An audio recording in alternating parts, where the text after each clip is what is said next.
Lab 7, thanks to Barack Onan. I think Barack Obama wrote that. I don't think he wrote that. Synchronization, race conditions, synchronization between processes, between threads, dining philosophers. It's like we did this a while ago, kind of. Yeah, are we behind or are we ahead? That's No, that's over. Okay. it's just different. Well, we're a little bit behind in the order of these, but whatever. So process synchronization, you already learned it. What is anything here that we need to know? Synchronization, simultaneous coordination of times, operation of operation at the same. Is that word? Simultaneity. No. Oh, actually, maybe. Simultaneity. Yeah, I think so. Simultaneity. Oh. Synchronicity. That's a song by Simultaneity. Happening or existing or done. Simultaneity? Simultaneity. Adjusting different occurrences so that they work in unity with respect to the element of time. I love that definition. A problem can arise when two processes use the same information from memory, simultaneous access shared data. Problem arises when using multi-programming, which means programs that are running on the CPU at the same time or in a time sharing situation. When two processes use information alternately, in other words, it's multi-programming because we have one CPU and they're going back and forth. But then I can stop you in the middle, and then I start, and then I have incomplete information. The information may be incorrect for one of the processes or both. So part of the exercise below will be demonstrated in the Visual Studio environment. Therefore, we will get to know the relevant parameters for creating threads in Windows. There's threads in Unix and there's threads in Windows. Pretty much the same thing. In Windows, in Linux, if you remember, it's called pthread create. Yeah. And here it's called create thread. They switched the order just so that they I like that one. you like that one, create thread. It's kind of straightforward. And here you see a bunch of nulls here, and zeros, but you see the two main things, which is the thread function and the parameter, which is the parameter that I give to the function and the name of the function that I want actually the thread to run. Here it says default security attributes, default stack size, the thread function, that's the main thing. The parameter that it gives, I said it. Default creation flags, return thread identifier. Okay. So what is this program? This is a program. What does it do?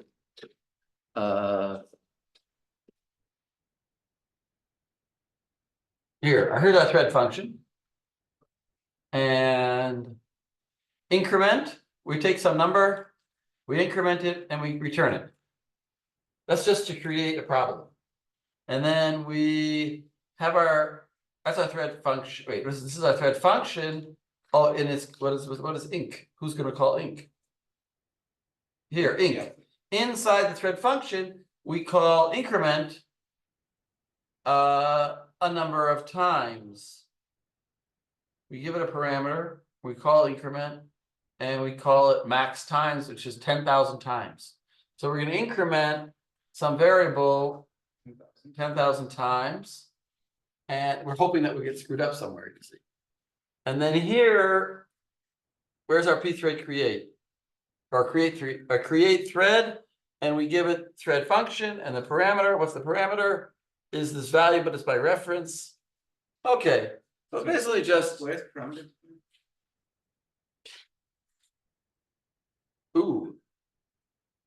param. Interesting. You probably should have been param. Yeah, sure. Nothing like a program that hasn't been run. Thanks, Barack got it. Thanks, bro. Thank you. Keep thinking it. What a guy. Okay. You're right. It's a good point. That should be param. You know, you should take your programs and actually run them. Father process, maybe we can say father process waits for all the threads. Where do we wait? Oh. Wait, so here is create thread, which essentially runs them. And then this is our join. This is what we call pthread join in Linux. Wait for multiple thread objects. But I think here we don't do a loop. It's one function to wait for all the threads. We tell it how many, number of threads, and we give it an array, h thread. Yeah. And so we just wait for them all. So it's a little bit like easier to read maybe, for people who are not Linux people. But I like the other way, of course. Wait, where are we going? Okay, so now, where are we?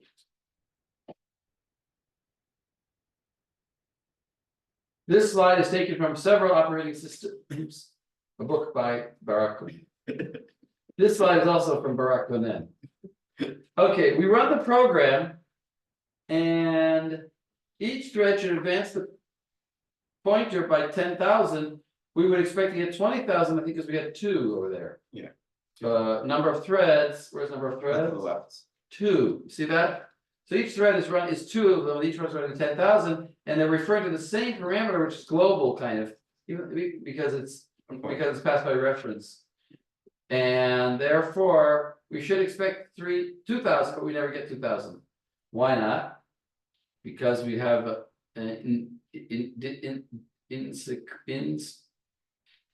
we don't have synchronization. Dysynchronization. We have desynchronization.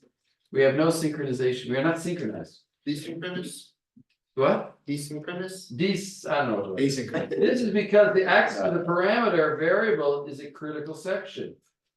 Because one guy comes and says, I'm copying it, doing ++, and then I'm copying it back. But in the meantime, somebody else jumped in and grabbed it, and he grabbed it at when it was the previous value, and he also did ++. So here it was like 2, and here he got 2, and here he changed it to 3, and here he changed it to 3, but it should have been 4.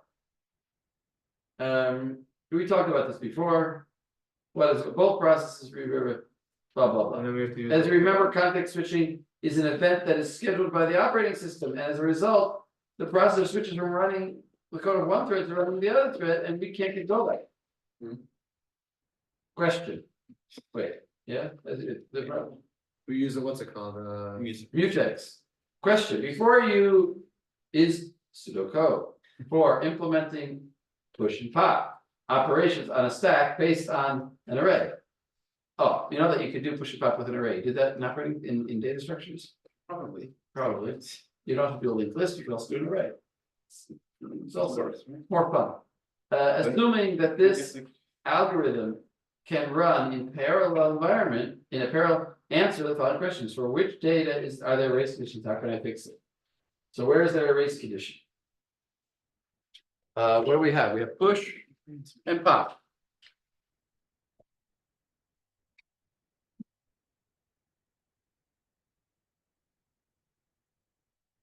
Well, I guess we're assuming that there's like 2 programs that are running the same code, doing pushing and popping. Well, the clearest thing is right here. We're checking if it's empty, and only if it's not empty do we take something out. But in between this and this, it could become empty if somebody else is in there. And also here, anytime you do the basic rule is anytime you do a check of something, which is a guard for the thing you want to do. Yeah. And then in between it's 2 different lines, not atomic. So therefore, who says the guard is still accurate when you want to do the thing? So I guess all those things is the answer. There's a race condition exactly for, so this is the solution. Yeah. See what he did? He added. Isn't that neat? Look at that. It just appears. Wow. He put it between the whole thing. I mean, that's gonna always work. He was putting a whole program in other words, he did the whole thing. He did the whole pop, basically, except for the return. Fine. Because even if he would just do this, then the top could have changed by the time he goes to go there because somebody else changed it. 2 people are changing top. So he had to do it on the whole thing. Okay. You guys all know that, right? Solving the critical section problem. Atomic operation, option A, creation of a very short critical segment so that the connection will not be changed during this. Make it atomic. If it's like certain lines of code, it will be automatically atomic. Option B, if the connection exchange, that's a mistake. That should be if the context switch is carried out at a time that may damage the data synchronization, the process entering the semaphore will not be able to access the data, so then lock the semaphore. If the time comes for the context switch for a process which may damage it, the operating system will put to sleep the other processes that use the same. So either you lock, you put it to sleep, or you have this atomic action. So B is like activating her to respond. Trying to say.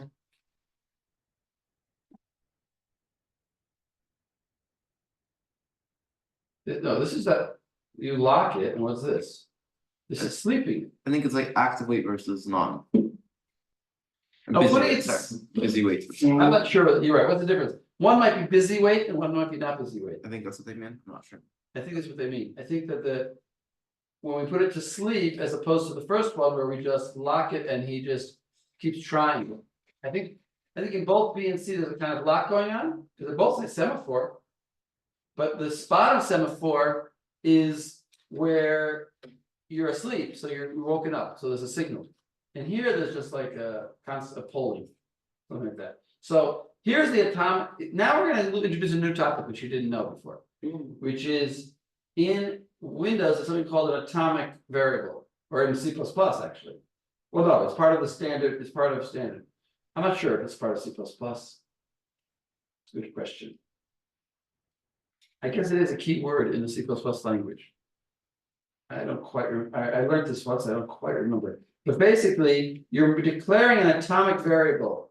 In other words, X is of type atomic. Is an int also, but it's an atomic int. Which means an atomic variable is a variable on which the processor performs any operation. On which it really should be when the processor performs, so that the context switching cannot be performed during it. In other words, if I'm doing X equals 5, it's an atomic action, can't be interrupted. So, okay, So like in the code for store, it just has a acquire and release bit, right? it has what? In the code for store, x.store, it just like acquires, changes, releases. Is that what it's saying? Exactly, something like that. It's just a bit- Requires, Objects. and changes, and releases. Wait, well, there's X is an integer. How can we do X dot? It's an atomic type. The type is atomic. Oh, that is atomic, and therefore it has a built-in function called store. Yeah. And okay, fine. Here's a piece of code in the C++ language. In this code section, an atomic variable is defined in two methods in which the atomic variable is changed and the atomic value is returned for the method. In other words, those are built into X. So what am I doing here? I'm storing 6 into X. And then I'm returning, this is a separate line. Yeah. What does it mean? X load? Return value inside. Yeah, I guess load. Okay, fine. Explain with this code snippet why using an atomic variable is not always efficient. Sufficient. So answer, assuming that here's food. Yeah. Where I'm storing 6 and then returning, as I'm changing it. I'm changing X to 6 and then I'm returning the variable. And here bar is also changing it. So could there be here a conflict? Yes, because You can store. all I did is I stored it, and then between the storing and the returning, it could be bar started running and changed it. Exactly what they say here. As you can see, even in atomic operations, there can be process race. Since one operation is atomic, but there's 2 of them. But the sequence of operations is not atomic. This slide is taken from bar, and now everything is fine in the case of bad time context switch. Now, if the context switch comes at a bad time, it'll be all right anyway, because we do what? Temp. Oh, because we have a lock here. Enter critical section, leave critical section. Okay. Oh, this slide's a little bit out of whack here. But here, so here's the thread. Well, we don't have a solution here, but we must do a lock before. Why? There's nothing here that's correct, right?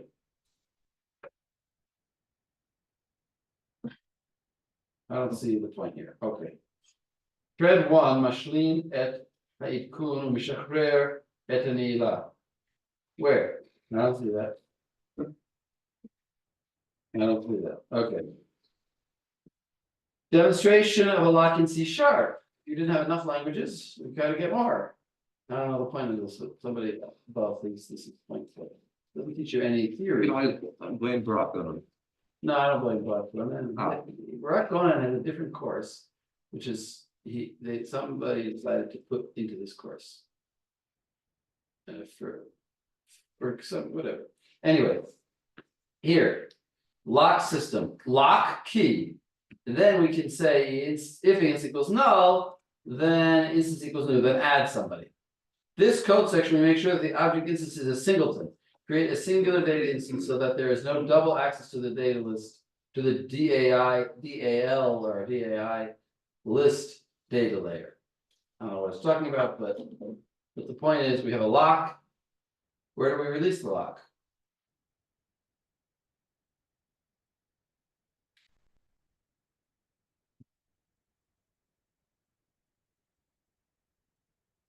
I guess the code is, where's the release? I don't think it's just everything inside the brackets is locked. And once we finish that, then we go. Lock is this keyword. And when we go out of this section of code, it's no longer locked. Okay, Release lock is probably underneath that square. what? Text block. No, I don't think. No, because there's a return. Yeah, I think you're right. The lock, and then we just do this. And then when we get to this brace, it finishes the lock. It's like an if. Mhm. So if instance equals null, then instance equals new. In other words, only instantiate it if it doesn't exist. Mhm. Why is this a singleton? Because we're in get instance. And if instance equals null, otherwise return instance, so there'll only be one instance. I don't know, whatever. Not our topic. Instance equals null. Again, question mark? Notice, why do we check here and here? It's faster. We don't have to get the lock. Lazy issue, if it's null, then get the lock. If not it's null. not null, then we can just not get the lock at all to check. But if we're here, have it isn't null lock? Because because while we were waiting for the lock, somebody else could have made it. Mhm. That's why. Because while we were waiting for this lock, Yeah. somebody else could have come along and checked the instance is still null. And he could have gone before us. He checked that it's null, and then we checked that it's null. He got the lock and created it. Now, if we don't check again, we could create it again. Okay. Use a lock for a solution in the C++ language. Enter critical section, leave critical section, place critical code here. Okay, well, using locking using a semaphore. So we have signal and wait. Semaphore is not a lock. It is a signaling mechanism, which acts as a lock. The semaphore belongs to the operating system, not to a particular thread. As we're asking the operating system to lock for us. Since the semaphore is not owned by any thread, every thread in the system can raise and lower its value. So it's communicable. The types of semaphores, counter semaphores, which mean they can go up to like 7. If you want to have if you want to just keep track of how many people are in the pool, remember we wanted to do that? Why do we want to do that? So, keep track of how many readers there are. Because the first reader has to lock out the writer, and the last reader has to let him in. So we have to know if I'm the first or the last. So I need to keep every time I go in and add the number go up. It's like a guy at a concert who clicks how many people are going in, and then hopefully when they leave, there's another guy clicking how many people go out, and they make sure let's say a submarine. You have people going into the submarine and check who are going out, and before you close the hatch and go home for the evening, you don't make sure you don't lose anybody in the submarine by having a different number. So Right? That happens all the time. people get locked in summer. Yeah, you get like the submarines. When people go home for dinner, they leave one of their sailors in the submarine. Happens Happens to the best of us. all the time. There is usually a queue waiting process for the semaphore. The semaphore allows n entities to hold it at a given time. Exactly. You allow a certain amount, or even not. Even the example I gave was infinite amount. But you just want to keep track of how many got in, and you want to know when the last one. For example, a semaphore that allows n windows to be open at the same time. That's, right, okay, a semaphore for which the value of variable can only be 1 and 0 is used to solve the mutual exclusion problem. We call it a binary semaphore, is a special case of a counter semaphore, and we also, which is, there's only one. And it also has a mutex, similar to binary, but the difference is that the operating system saves it in working memory of the threads, and this thread is considered its owner.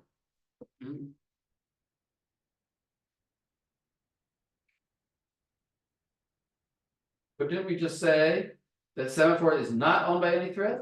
But this one is, Semaphore is not owned by any thread, this is a special semaphore that is, and this is one that is, okay, fine. I don't know. Using a mutex semaphore, wait mutex, signal mutex.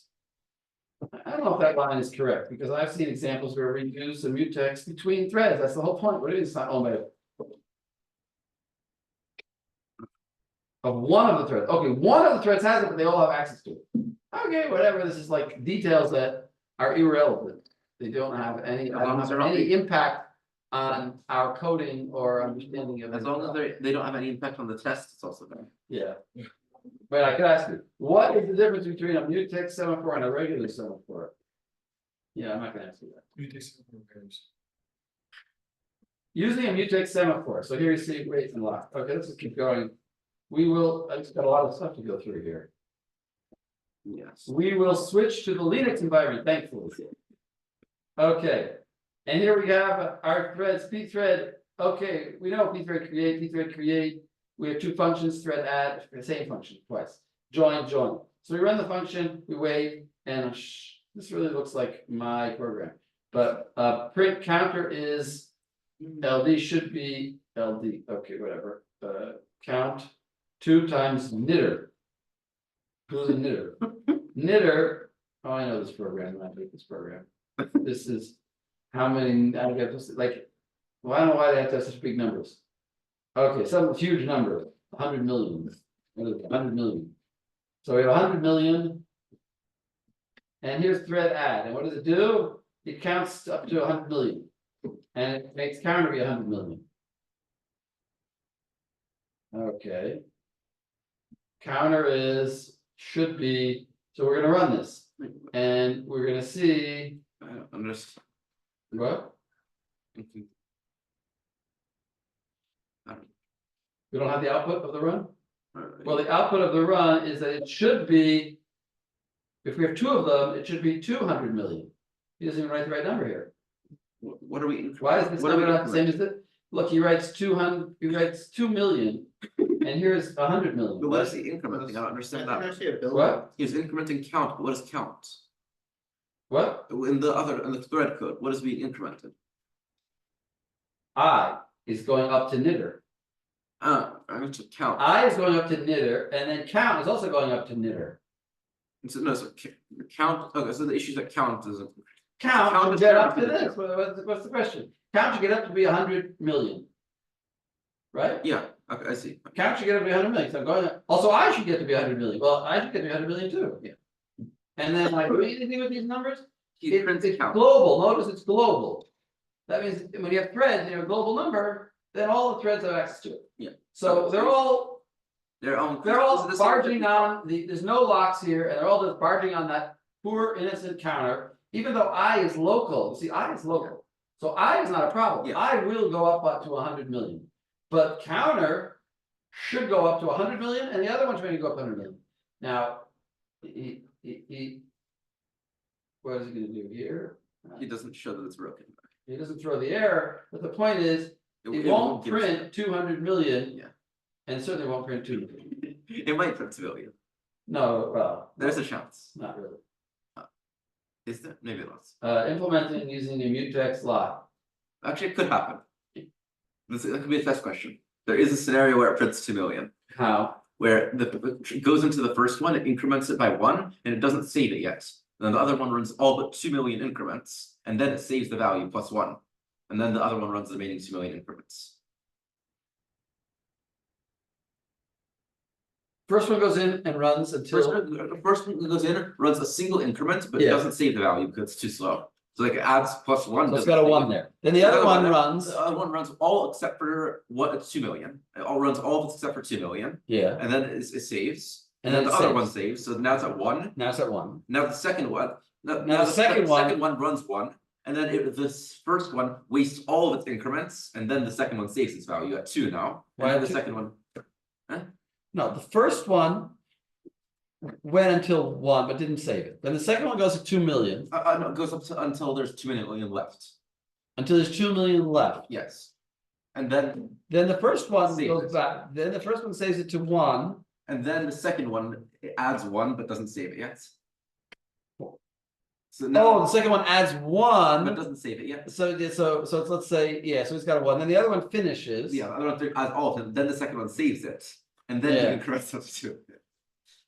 You're right. It could be any number you'd say. Almost any number. That's a good point. I think there was actually, believe it or not, there was a test question like that. On an exam, I did not write that question. There was a question like that, and I didn't. There's a point to it. Okay. So what do we do? Performed as part of the locking mechanism. P-thread mutex. Oh, we initialize, just saying that you have to initialize the mutex. And fine, you have to initialize it at some point. This is just 2 different ways, just showing you the 2 different ways to initialize it. Performed as part of the locking mechanism. And here we do lock, and here we do unlock, and we do destroy. And now we put them in, we initialize and lock and unlock. And now it's, can anybody think of a better solution?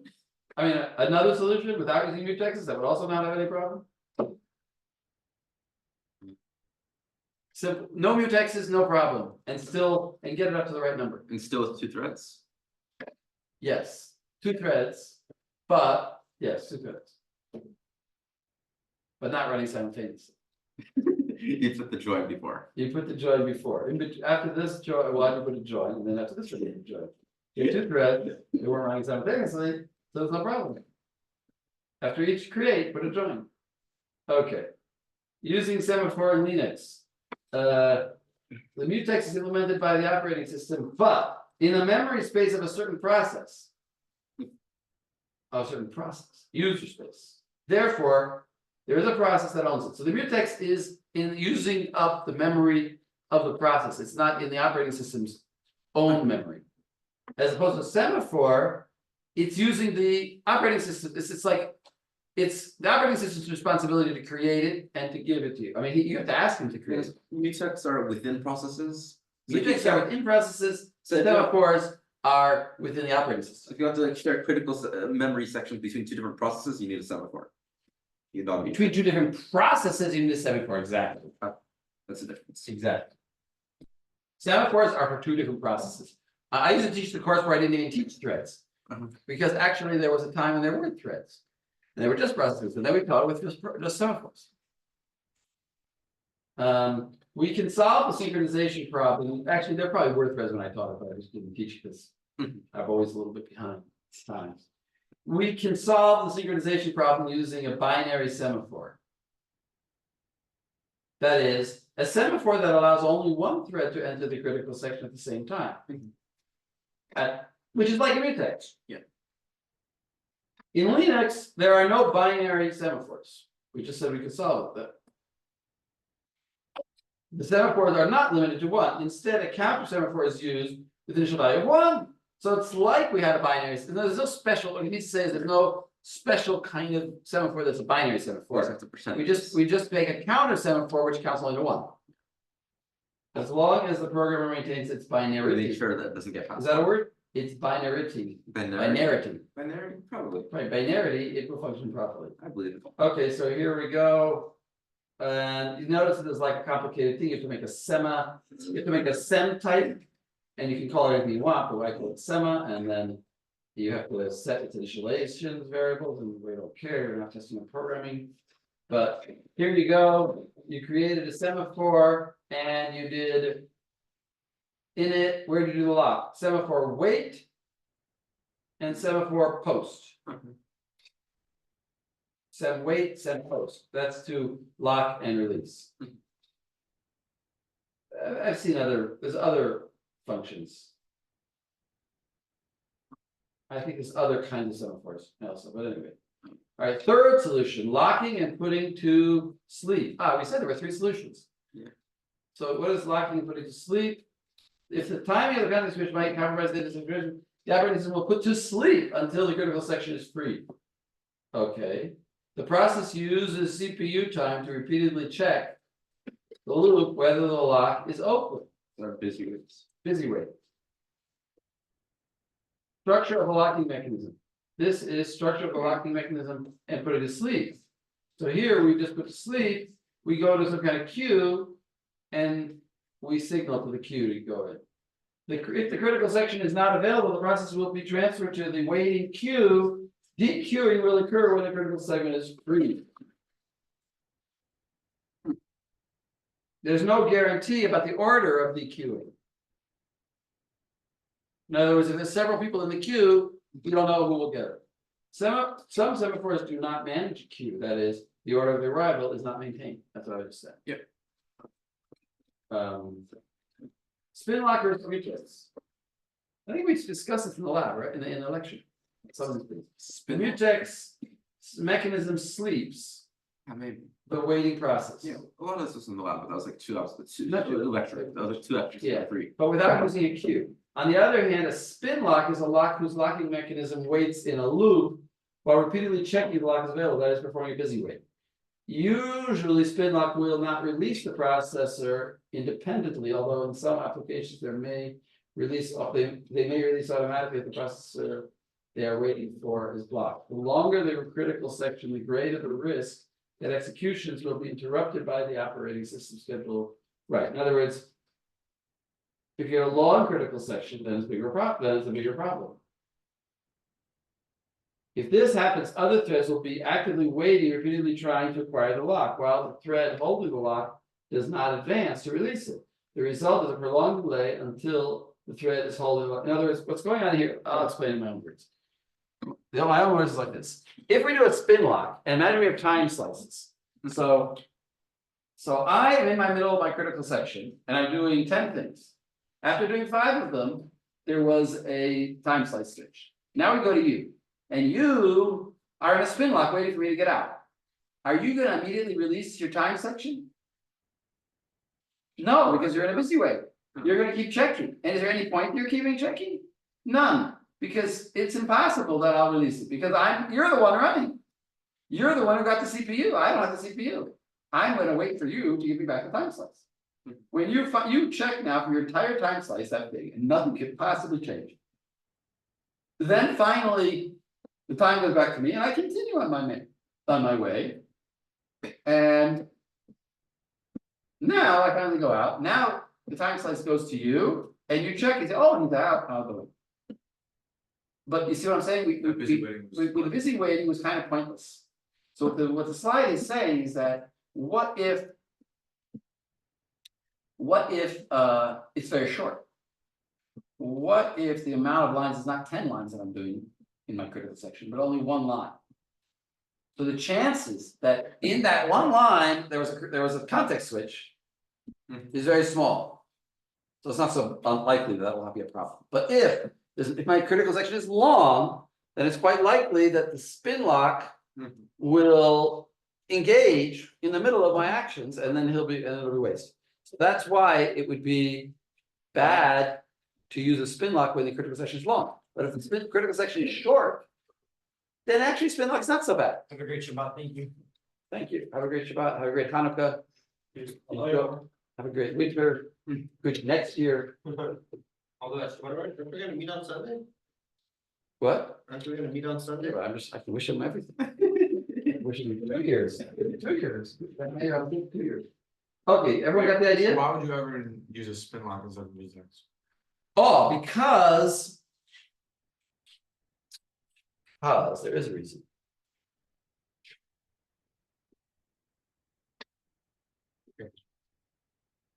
Imagine a situation like this. He's in his critical section. He locked it. Now I come and I start doing my code. And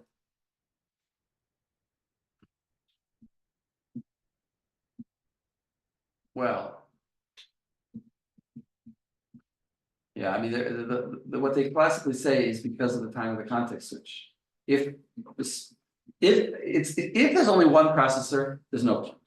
But if there's two processors, then it can be a point, because like this. Let's say you're in a critical, let's say I'm in a critical section, yeah? And you're coming along doing line code, all of a sudden you want to go to the critical section. Now, if I'm in the critical section, I'm on a different but there's two processors. So we're both running really simultaneously, not with time. Then if I do a spin lock, I'll do a loop maybe 3 times, and you'll already be out, because your critical section is short, and I'm running in parallel to you. So I'll get out quickly. If I would have done a wait, then I would have had to ask the operating system, please put me to sleep. Which would mean take me out of the running, put another process into run, and do a whole context switch on me. Right? Do a context switch on me. When you do a sleep, you're essentially saying do a context switch, which means copying all the registers. That takes time. Context switch takes a lot of time. If I know that you're going to be in the critical section for only one operation or 2 operations, then I may as well do my loop 2 times and not do a whole context switch. If you sleep, then. Because sleeping means I gotta make my bed, you know what I mean? I gotta put the sheets, I gotta bring the bed down, I gotta put the sheets on it, I gotta go into the sheet, I gotta take my clothes off, and my pajamas, and I'm doing that all for just one moment. In 1 moment, you're gonna be finished. And then when you do finish, I'm not even gonna get the CPU back, because there's a bunch of other people using that CPU, and I'm now in the end of the line. So, but once I did an extra context switch, which I didn't have to do, really. If I had done a busy loop, it would have only been 2 times. So it makes sense for a multi-core. For multi-core, 2 rules, right? Multi-core and multiple processes happening on. No, that's not, multi-core, multi-processes, obviously it's 2 processes. No. But it has to be on a multi-core machine, and also that the critical section time is short. Yeah, and Then it's been locked better. This is advanced stuff. What I'm saying. This is like, yeah, it's a hop. When should you use spin lock? Well, that's what he's about to say here. I think. When let's see if we understand what he's saying now that we explained it. When the blockage is only for a short time, there you go. we can say putting the process to sleep, waking it up and queuing. But again, it only makes sense With with 2. 2, because if you have only 1, But then either way, anyway, context switch then- anyways. what? They're context switching anyways. Right, because if I wouldn't go to sleep, I'm gonna be waiting the whole time. And if I would go to sleep, then I'm going to put my sleep. Right. When it comes to a thread initiated by the operating system, usually there won't be a context switch in the middle of the performance of such a thread.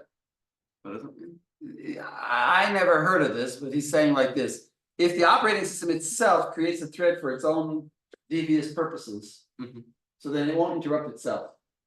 In other words, the operating system is the one who does context switching. Yeah. The operating system can arbitrarily decide, for my processes, I'm just gonna let them run until they finish. I think that's what it's saying. That's what the words say. I don't know.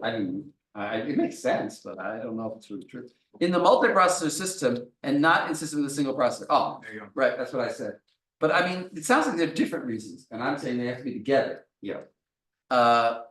Because the execution of the condition that will take the process out of the spin lock occurs only by executing another process. In a multiprocessor system, other processes are executed on other processors. Oh yeah, that's what it means. And therefore can change the state of the program in order to release the first process from the spin lock.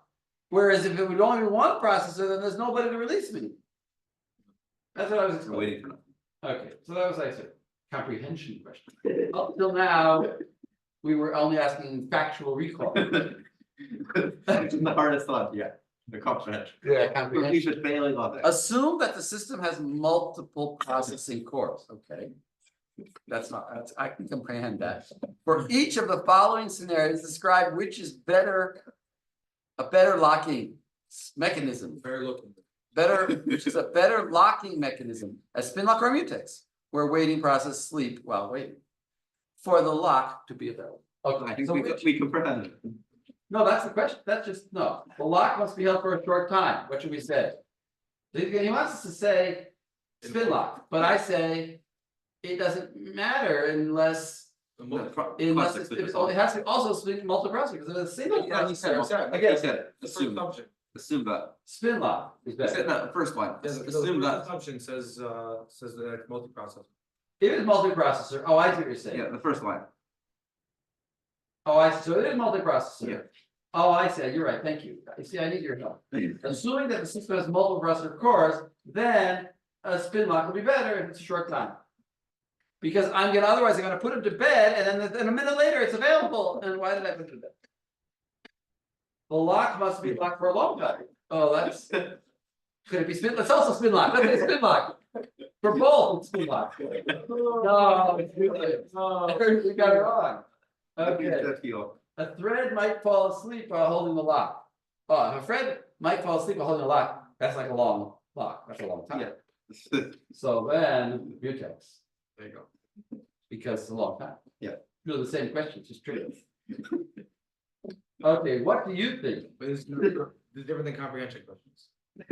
Yeah, what do you think? We don't have to This is an comprehend. opinion, it's an opinion. I. Computers running, no, that's a comprehension means, did you comprehend what we already said? Now we're asking What do you you think it's gonna? a future, I knew we didn't explain. Computers running a Linux kernel have a policy that a process cannot hold a spin lock while trying to acquire a semaphore. Hold a spin lock. In other words, he has a lock, which is implemented by a spin lock, and then he's holding the lock. I guess what it means, he's gone in, he's passed through a spin lock. Yeah, He had a spin lock, but he got through it, Oh, yeah. so now he's holding it, Wait, what? and now he's trying to acquire another semaphore. Yes, it's bad because they'll be busy waiting for a long time. Why would he got? I'm already through it, let's see what it See, says. the other. Because acquiring a semaphore may put the process to sleep. While it waits for the semaphore to become free, and he acquired a spin lock, which means somebody else may be trying to acquire it, and he's in there, he's in a critical section. Spin locks can only occupy the critical section for a short time, and you're violating that. Yeah. And a sleepy may hold it for a long time. I think one of the semaphores. Well, he was written, it's badly written, but what he means is here, You're taking more time. It's if you're holding a waiting for some- spin lock means you've successfully passed through what was a busy wait. Yeah, and then you did the code, and then you're waiting for another. You're waiting for another. And lock, now but you're in the everyone middle of your critical section, and now you're waiting for semaphore. What he's saying is, when you're in a critical section, don't wait for a semaphore. Because everyone else is waiting for you now. Isn't that right? Everyone's waiting for you, and they're trying to get in through a spin lock. Only if it's a spin lock, right? If you're, It's like a- can you layer semaphores? It's a meta semaphore. It's like- Comprehension question. A web server running many-thread wants to track the number of requests, hits, coming from other sites. Two strategies are proposed to avoid risk conditions. Explain which of these two strategies is more effective. First strategy, using atomic integer, which is updated by an atomic operation. So we have hits, and then we say atomic increment on hits. I'm a big fan. Wait, Well, why that would looks you- okay. why would that be a critical section? Continuation, second strategy, Wait, why would using that a be- basic mutex, where we say hints, lock, and hits and plus. So Why in this case do you need a critical section? what? Why do you need a critical section if everyone's just? Why do you, excellent question, I'm happy you asked that question. Why do we need, because there could be two processes, because hits plus plus could be really 3 lines. Remember, whenever you see hits plus plus, it's really hits equals hits plus 1. So that could be like. Whatever, even though in MIPS that would be just an add I, and we only one command anyway, but maybe it's written, it's not, the compiler won't necessarily do that. You see it's confusing, but if I do I equals I plus 1, there's a variable there. It's not just, That's Yeah, the so- rule. whatever, the compiler may not compile it into 1 line of code, let's just say that. We can't be guaranteed that I plus plus is 1 line of code. Even if So wait a it's- second, so if 1 line, if it's not 1 line of code, then if I don't have the lock here. Then all the different threads are going to hits, which is trying to keep track of all the hits of all the threads. Yeah. It's global. Just let everyone hit whatever they want. No, but this hit, when I'm in the middle of it, I copy the hit value to 1. I've had like 3 times like this. I hits equal, we copy the value of hits into some temporary variable. Then we increment the temporary variable and copy it back to the hit. So it's 3 lines. If I copied it in the middle, and then you copied it, and then I copy back, and you copy back, we'll lose 1 of the increments. So this hits, even though it looks like an innocent 1-liner, it's really 3 lines, and therefore we need to lock it. So which is better, this or just making it atomic? I like making it atomic. Atomic Yes, set. I'm gonna say this. I think You it's say really this. equal, but like. What is this? Oh, Either. That was the this is code the for, choir, this is compare and swap.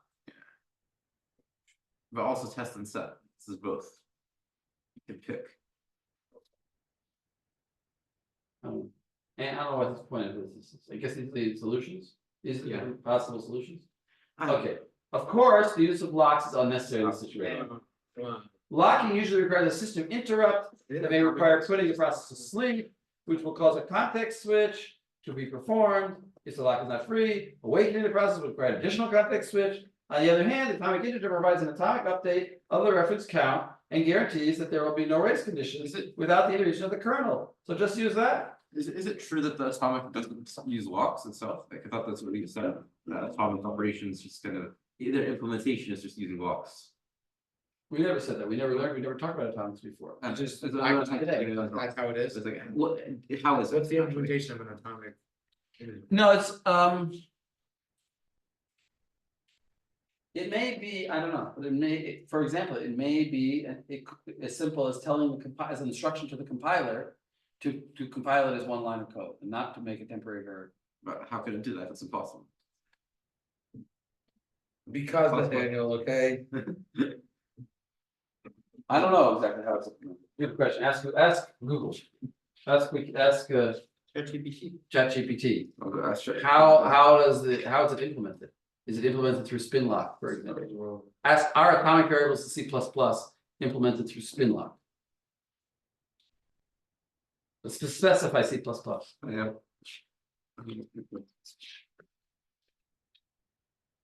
You're just using ChatGPT.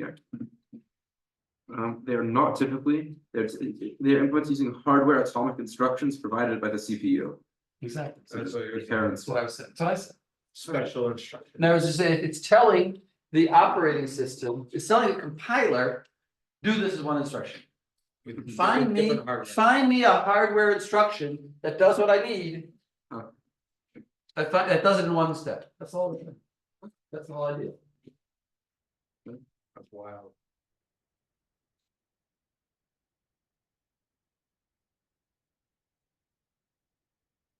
Anyway, operating systems such as Windows and Linux implement several types of locking mechanisms for different situations. These operating systems provide different locking mechanisms for different situations. Spin locks are used for multiprocessor systems where a thread can run in a busy wait loop for a short time. See, he adds the word multiprocessor, like I said. Mutexes are used for critical section to lock a resource. By the way, there are operating systems in which mutex implemented by a spin lock. It doesn't really help, but that's other operating systems. Semaphores and state variables are suitable for synchronization when the resource must be held for long periods. Okay. Deadlock. Back to deadlock. A needs B, B needs A. Philosophers. What is their problem? We talked about this, right? 3 times. Yeah, the dinner table, But forks. Here, right, the forks, this is the normal solution, but it's not a good solution. Because I'm trying to get A, trying to get 1, and 1 plus 1, 2. Trying to get 1 and 2, but somebody else is trying to get 2 and 3, and he got 2 first. Yeah, that doesn't work. There's actually, by the way, the simplest solution. I said if you're if you're odd, then go left, right, and if you're even, then go right, left. There's another solution.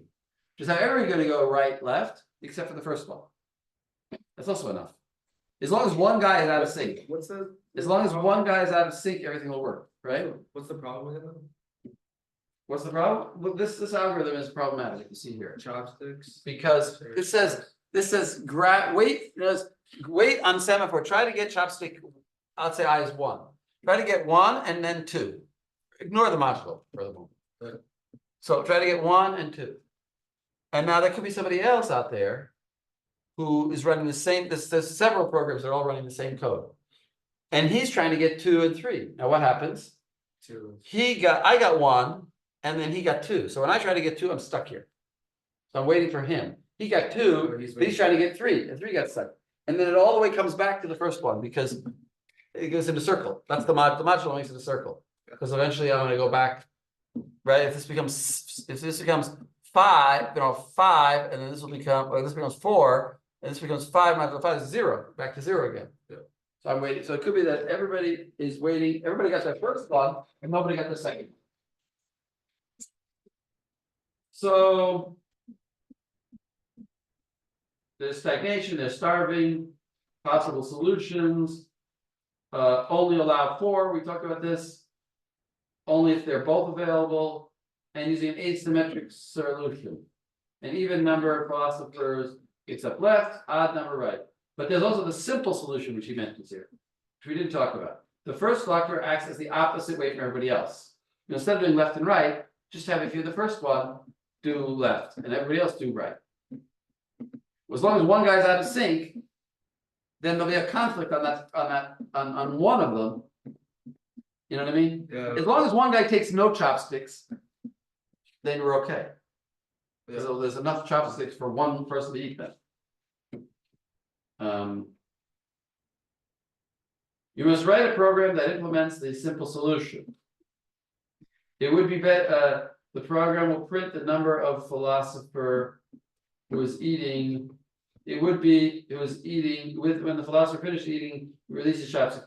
It would be better to prevent starvation as well, but what do we mean starvation? In other words, starvation is that it could be that A gets it and B gets it, and then A gets it and B gets it, and A gets it and B gets it.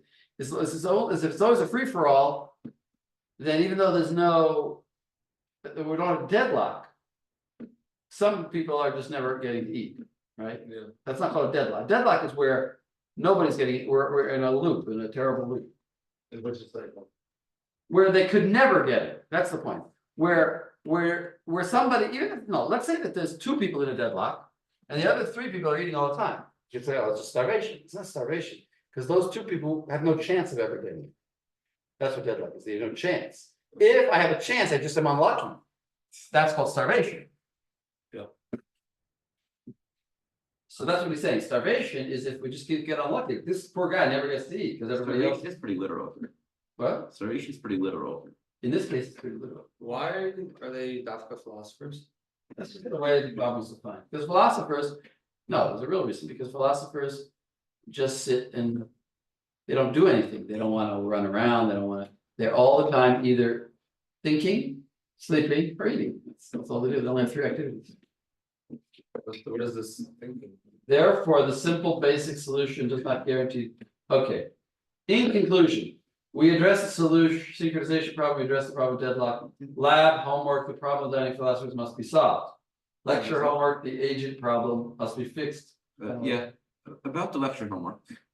It's, there is one file that's up Let's there. look at it. Are we supposed to do it? Wait, stop. Where am I? Why is it black? Wait. Stop recording.